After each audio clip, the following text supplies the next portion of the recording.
రాజుగారి తోటలో అన్నది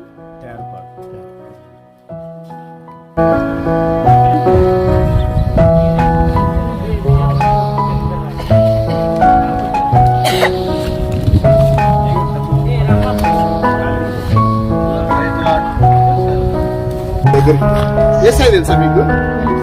ఎవరైనా దేవుడు, వెరీ గుడ్. దేవుడు అంటే ఏం చేయాలి? దేవుడు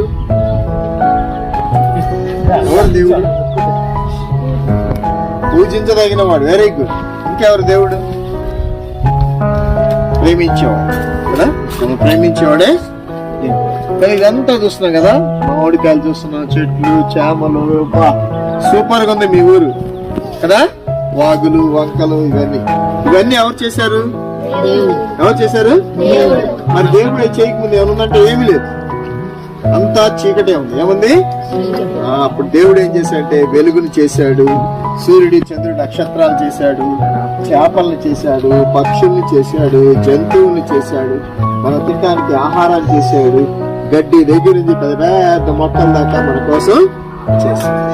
ఇవన్నీ ఎవరి కోసం చేశాడంటే మన కోసం చేశాడు కదా. దేవుడు ఎంతో ప్రేమ కలిగాడు కదా. మన కోసం ఏం చేశాడు? ముందే అన్ని రెడీ చేసి అప్పుడు మనిషిని చేశాడు. నిజంగా మరి దేవుడు మంచోడేనా? ప్రేమ కలిగినాడేనా? అవునా? ఇంత మంచి దేవుడు ఏమడుగుతున్నాడు తెలుసా? నీ మనసు ఆయనకి వాళ్ళని అడుగుతున్నాడు. ఏమడుగుతున్నాడు? నీ మనసుని. మరి నిజంగా ఆయన మనల్ని ప్రేమించి ఇవన్నీ ముందే మన కోసం సిద్ధం చేశాడు కదా. చూద్దామా మరి? చూద్దామా ప్రేమ కలిగిన ప్రేమని? రెడీ. ఏం లేదు, మనంతా చీకటి ఉన్నప్పుడు దేవుడు చేశాడు అందమైన సృష్టిని చేశాడు. మీరు చూస్తూ హ్యాపీగా ఉన్నారు కదా ఇక్కడ లోపలికి కదా.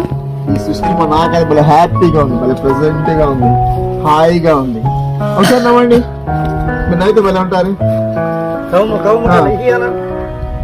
పళ్ళు దించండి.